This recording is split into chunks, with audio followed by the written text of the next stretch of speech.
Welcome to Bite-Sized Battles. It was a seething hotbed of religious rivalry in 16th century Europe. Protestantism was on the rise, and Catholics weren't happy about it. Nowhere was this tension more evident than in England, after King Henry VIII abandoned the Catholic Church and set himself up as the head of a new Protestant church, the Church of England. What else is there to do when you want to divorce your wife for a new young floozy, but the big bad Pope says no? Henry's son Edward reinforced England's Protestant status, but when he died, Henry's daughter Mary Tudor tried to burn and hang England back to Catholicism. But Mary only lasted 5 years on the throne before dying herself, and now Henry's third child, Elizabeth, was crowned Elizabeth I. The Elizabethan age has been called one of England's golden ages. It's when England's maritime prowess began to take embryonic shape, when England's first, albeit short-lived colony in North America was founded, and when profound social, political, economic and bureaucratic changes accelerated England's transformation from medieval feudalism to a proto-modern nation-state. But just to add some spice to the mix of all this, Elizabeth shared the religion of her father, not her sister. Elizabeth was Protestant in a country that had spent 5 years trying to be Catholic again. Many were delighted at Elizabeth's Protestantism. Many were dismayed. Plot and counterplot, intrigue and deception, fears of rebellion, assassination and overthrow ruled the day. And if that wasn't enough, England was faced with Catholic powers in France and Spain, and even to the north, while Scotland was riven by its own Protestant Catholic split, it was still ruled by a Catholic, Mary, Queen of Scots. Elizabeth's reign, then, was a dangerous mix of conspiracies, persecution, the threat of war, the lure of love, and the dark depths of treason, tragedy, and death. Right in the middle of this cauldron was a new kind of man, an expert in subterfuge, a creator of international networks of informants, a code maker and code breaker, and agent provocateur. His mission was the fortifying of Protestantism in England, the protection of the life and body of Queen Elizabeth, and the defence of the realm from enemies both foreign and domestic. Welcome to the second episode of Secret Warfare, where we look at the pioneer of modern intelligence, Francis Walsingham. One of Walsingham's most edifying experiences was close to the beginning of his career, as the English ambassador to France. He was in Paris working to form an alliance between England and France, and to organise a marriage between Elizabeth and a member of the French royal family. Those missions were ambitious, given that France was Catholic, and as we've heard, religion dominated the political fault lines of Europe. But what really sent his negotiations onto the rocks was the massacre of St. Bartholomew's Day. The massacre was a 2-day binge of violence and assassination, targeting French Protestants and orchestrated by the Queen of France herself, Catherine de' Medici. Up to 5,000 people were killed.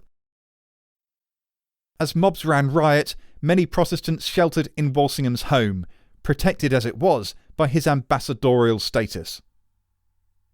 His anguish was great as he wept with his fellow Protestants while so many were killed in the streets. It's said that this event convinced him of Catholic bloodlust.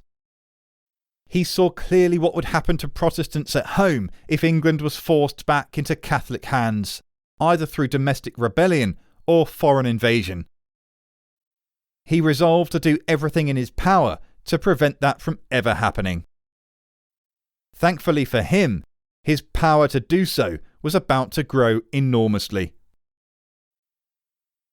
Returning home without a French alliance in 1573, he told the Privy Council, the group of the country's most senior lords who advised Elizabeth, "I think there is less peril to live with the French as enemies than as friends."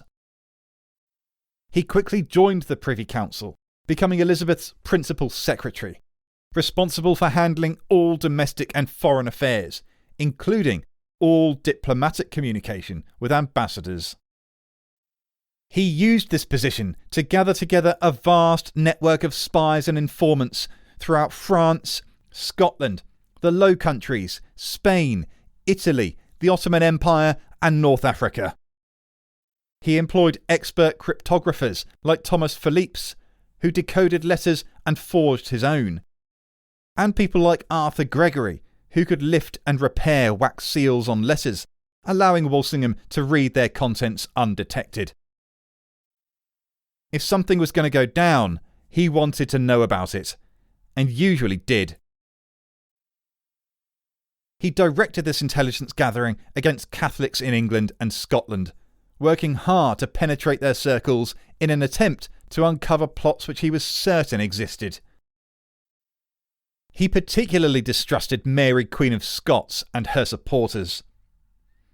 When Mary had fled to England after being ousted by Scottish Protestants in 1568, she was placed under house arrest, living a comfortable but highly restricted life. Many, though, viewed her treatment with disgust, and she had thousands of Catholic sympathisers. One of those was a man named Francis Throckmorton, an Englishman orchestrating an international plot to overthrow Elizabeth, rescue Mary, and reinstate Catholicism in England. Letters from the Spanish ambassador in London were found on a messenger bound for Scotland, which indicated the conspiracy of France and Spain to invade England in concert with a domestic uprising. Throckmorton had been busy. So Walsingham had a spy placed in the French embassy in London who reported that none other than Throckmorton had visited the French ambassador there.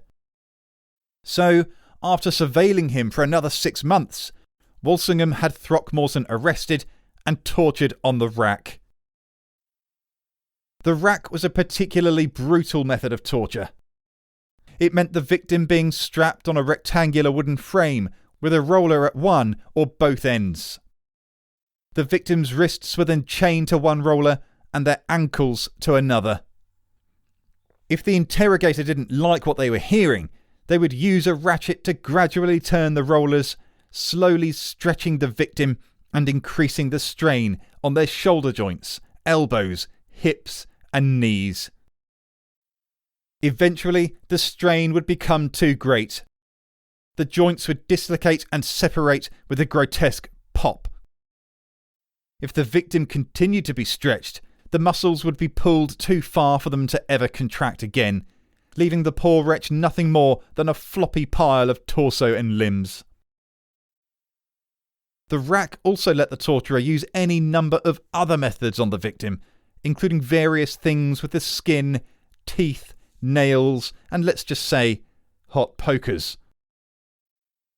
Under this gruesome duress, Throckmorton confessed all the plans for the French and Spanish invasion to be timed with an uprising by Mary's supporters. A short time later, he was executed, the Spanish ambassador expelled, and the plot destroyed. Mary herself was implicated, but there was no actual evidence linking her personally to the plot. She claimed that it was over-exuberant supporters running amok with no encouragement from her. But Walsingham wasn't buying it, and 3 years after the Throckmorton plot, in 1586, he set out to entrap Mary in an elaborate and brilliant scheme. Walsingham had Mary moved to the custody of a friend of his, Sir Amias Paulet, who housed her in a manor at Chartley in Staffordshire. Mary had been forbidden all correspondence, but didn't mind too much, as she still had one remaining way to communicate covertly, by hiding letters in a beer keg. She thought the beer keg scheme was secure and unknown to anyone but her supporters. But Walsingham didn't just find out about it. He had arranged the whole thing. Using the expertise of his clandestine letter openers, he read the message of a certain Anthony Babington to Mary in July 1586. In it, Babington described a plot to free her and kill Elizabeth. This was what Walsingham had been waiting for. His men resealed the letter, had it sent on to Mary in the beer keg, and now waited for the coup de grace. Mary's reply. Just a short time later, she wrote back to Babington giving the plot against Elizabeth her consent. Things now moved quickly. Walsingham had Babington and other plotters rounded up and executed. Mary was put on trial, where she broke down in tears, crying, "This is all the work of Monsieur de Walsingham for my destruction." Despite her emotional pleas, Mary was found guilty and beheaded at Fotheringay Castle on the cold morning of the 8th of February 1587. Whatever pleasure Walsingham might have felt at this triumph was short-lived. He had been receiving alarming reports from his agents around Europe since the year before. They detailed massive Spanish preparations for an invasion of England. The Spanish wanted Catholicism reinstated in England, but there was also more to it than that. Elizabeth had been supporting Dutch rebels against Spanish rule in the Netherlands, and her brilliant naval commander, Sir Francis Drake, had been raiding Spanish commerce in the Caribbean with audacity and flair. Now the Spanish decided enough was enough. Elizabeth had to go, and Protestantism with it. England would be Catholic again, with a Spanish puppet on the throne. Walsingham's agents reported a huge fleet being gathered and built, enormous stores of supplies prepared, weapons and ammunition of all kinds readied. He also knew the plan. The Spanish Armada would sail through the English Channel, blasting its way past any feeble English attempts to stop it.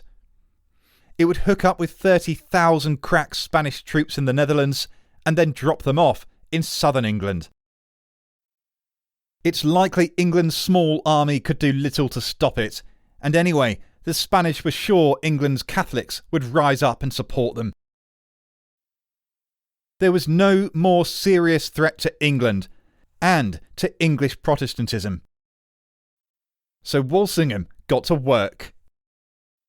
He strengthened the small English navy and bolstered coastal defences, especially at Dover Castle, facing the narrowest stretch of sea from continental Europe to England. He also fed the Spanish a false story about Sir Francis Drake, so that when the now famed captain turned up at Cadiz in 1587, the Spaniards had a little surprise. Cadiz was a major Spanish port preparing a large portion of the Spanish Armada, and it was ripe for the picking. Drake, with just 4 galleons, destroyed, burned, sank and looted 25 Spanish ships before plundering his way back up the Iberian coastline. The expedition was resoundingly successful, and its strategic importance could not be underestimated. Thanks to Walsingham's misinformation campaign and Drake's naval elan, the Spanish Armada was delayed by a full year, giving England much needed time to prepare. When they finally did launch in 1588, the Armada was defeated by the deadly combination of English tactics and foul weather. It could not have been done without Walsingham's early warning system and powers of deception. The naval commander, Lord Henry Seymour, wrote to Walsingham saying, "You have fought more with your pen than many have in our English navy." Sir Francis Walsingham died just 2 years later, probably of testicular cancer. But his legacy was great. He did arguably more than anyone else to keep Elizabeth I safe and in her throne, and he did it with panache, verve and ingenuity. He was a pioneer of intelligence and espionage methods that would later become the hallmarks of professional spy agencies around the world. It's possible that without him, England might have come under the sway of Spain and never developed into the global force that it did. Francis Walsingham, then, changed the world. Join us next time for the United States' first spies, the men and women who braved danger in British-controlled New York City. Often personally directed by George Washington himself, the group called the Culper Ring evaded detection, invented codes and ciphers, and sent messages by using laundry on a washing line. Several times they delivered information which was absolutely vital to the war effort, and they did it living side by side with the British. Without the Culper Ring, the entire War of Independence might have been lost. I'm Andrew Mackenzie. Thanks for listening. See you then.